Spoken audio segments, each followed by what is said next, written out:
Nah, I definitely had to. What do you think about with that happening and kind of like, and I don't want to say like the conscious community is no longer here, but it's like all of that created like a energy shift because I feel like the conscious energy was like a growing field in the energy, and then it kind of like it morphed, and everybody kind of like just went away and started just doing their own thing. You know what I'm saying? Yeah. What do you think about that? Like, you know what I'm saying? I do think that. I think the only person that keeps the conscious community alive now is Sarnetta. Everybody else, there's really nobody else. Like, Sarnetta is like, and Sarnetta is such a driving force, man. He don't get a lot of the credit that he deserves. He's like the house of consciousness. Like, the house of consciousness is Sarnetta in the sense that he's where in the beginning, I remember there was a picture. He was like at the top, and he had all these people that he was able to bring together. So then, like you said, Polight fall, then everybody else just starts stepping away. It could be from grievances. I was doing an interview with Sarnetta the other day, and I told Sarnetta, I said, everybody left because they just don't have that brotherhood. Like they got these disagreements. This one can't mess with that one can't mess with this one. And then as I got Tazaryach, I said, well, you see me and him, we've been together since you know me. Yeah. You know what I mean? Because I'm with the same brothers. And so the conscious community is dead. The only reason there's an inkling of it being alive is because of Sarnetta. If there's any life in the conscious community, it's Sarnetta. Like Sarnetta, and even when he goes live and stuff like that, it's usually about the Bible. Nobody is even really feeling the Kemet stuff. To where now, we was talking about this earlier, you got the Kemet niggas battling each other over the word Kemet. Friends is now making up battles. You know what I mean? Making up arguments to battle against each other because they can't get the draw that they used to get. Yeah. It used to be something where even I used to say, man, give me this Kemet cat. I want to take on this Kemet cat. Yeah. So I'd be like, you want to battle this brother in Kemet? I'd be like, about what? Give me a Christian. I'd rather battle a Christian or something like that because it don't have that same energy. So I like to say right now, I take the credit for killing the Kemet world.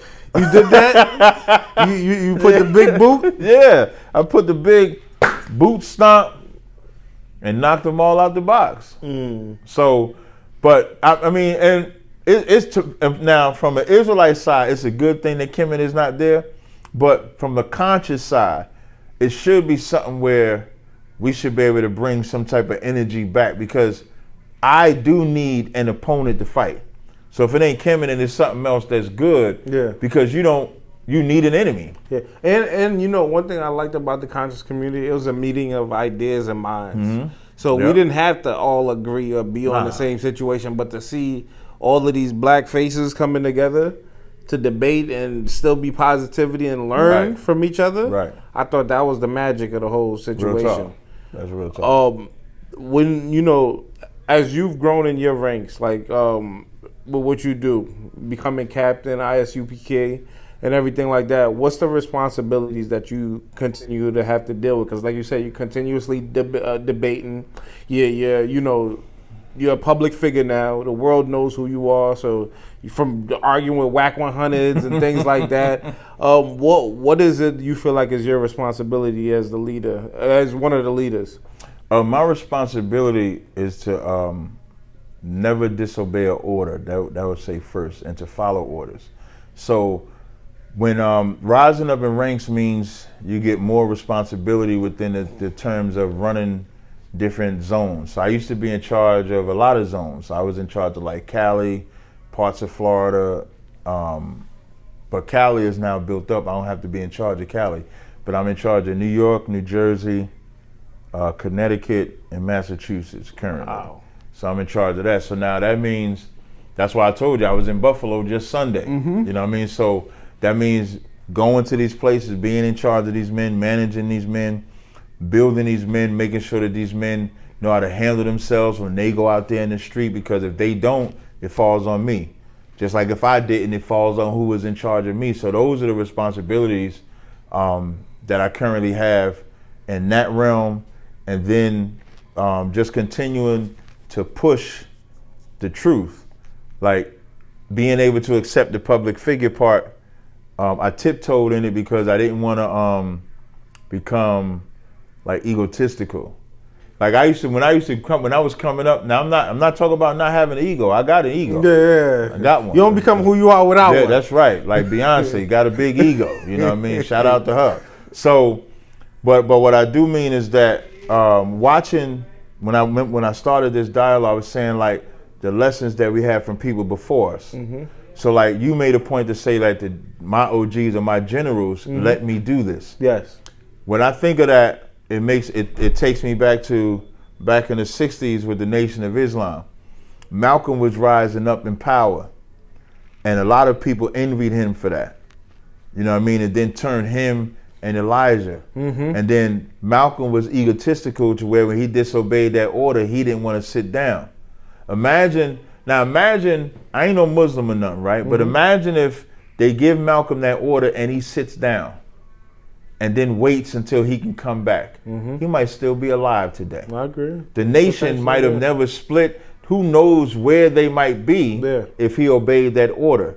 So I that's why you heard me say the first thing is to not disobey an order and to obey an order, because the men above me are above me for a reason. Yeah. And so the public figure part I step into, so now I try to get into different spaces, because I know if I can sit down with the likes of you, even with the Cat Whack or whoever, I'm gonna have to battle whatever they are, but then I can also talk about being an Israelite. Fact. And people can learn, oh, they're the Israelites, they believe in the Bible. Mm-hmm. Like when I used to be on Whack stages, now I say this all the time, these are stages that got gang niggas, hoes, drug dealers, all of them. Yeah, we could be as ignorant as we want to be. But I would be teaching the Bible for an hour to these cats. Fine. I had them speaking Hebrew. I mean, when I say speaking Hebrew, they Shalamin, Tawada, Salakia. They had me be the judge. They in the clubhouse rooms they had on Fridays, they would have court. And so as they trying to decide who gonna run the court, they was like, we need a judge. And they say, we need Captain to be the judge because he know how to judge the matter. Now, if I don't go into them spaces, they never have any of that experience. No, that's right. So it's an experience for me, and it's an experience for them. So my goal is, okay, I was there, now I gotta go to the next step. I gotta go higher.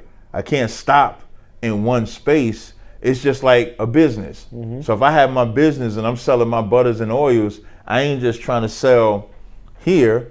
I'm trying to get all the way up to the top. I'm trying to push it forward. So it's the same thing with this truth. So I'm trying to get everywhere. I'll go on any platform. You can take me to Fox, CNN. I'm not opposed to none of that, because that's where black people are listening. So wherever black people are listening at, that's where I'm gonna be at. So that's what I'm doing. Nah.